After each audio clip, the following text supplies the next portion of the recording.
So I know some of you are going to look at the title and immediately chastise me for saying that Ashes could exceed expectations when a lot of people think Ashes is way overhyped to begin with. I personally don't think there is a way to really quantify the hype for something like this, but I actually don't think Ashes is all that overhyped. And I don't think hype is inherently as bad of a thing as many believe it to be. There's only one thing that actually matters at the end of the day, and that is if the game is good. People will 100% forget whether the game was overhyped or underhyped very quickly after launch if the game is good. So that being said, this video is not based on some lofty expectations that a few people might have for the game. This is based solely on my own expectations. My hype is very much in check in terms of I just want a solid MMO with no game-breaking bugs and exploits at launch that executes on Steven's vision and provides a true polished sandpark open world experience. This is something we just haven't gotten before in the MMO genre,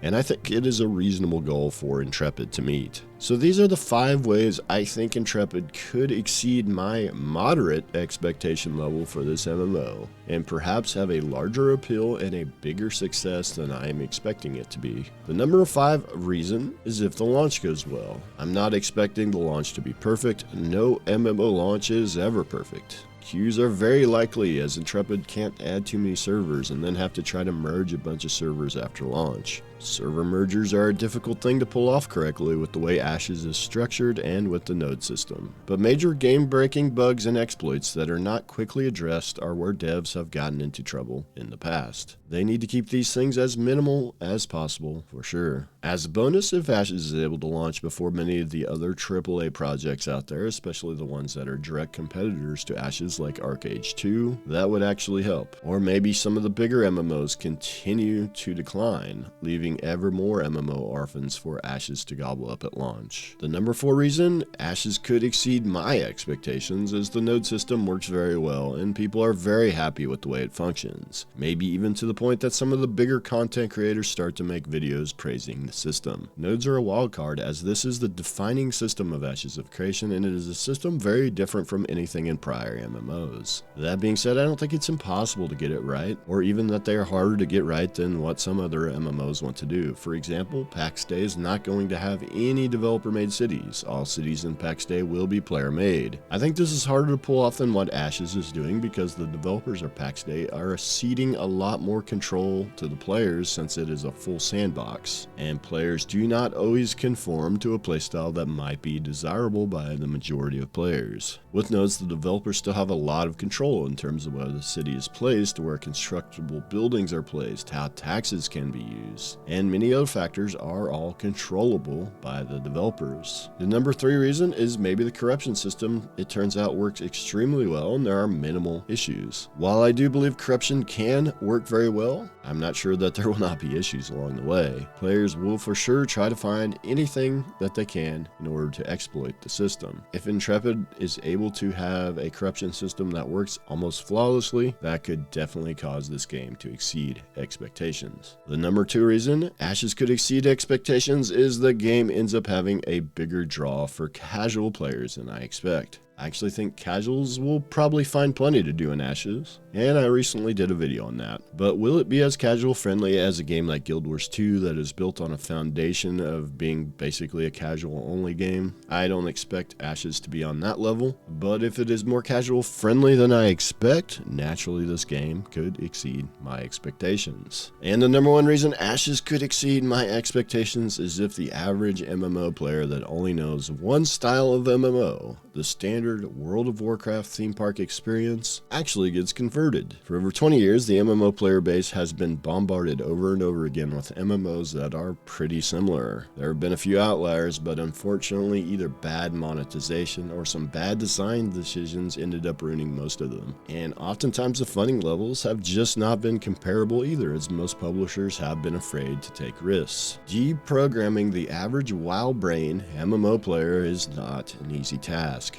And it's not going to happen overnight. I've done some videos on this, and I have a video on the way that gets more into this as well. But with Alpha 2 likely lasting at least a year, and I could easily see it lasting 2 years before the betas start, maybe by the time the launch gets here, a decent percentage of the MMO player base will be reprogrammed. And that's the top 5 ways Ashes of Creation could exceed my own moderate expectation level for this MMO. Let me know your thoughts in the comments, and I'll see you guys in the next video.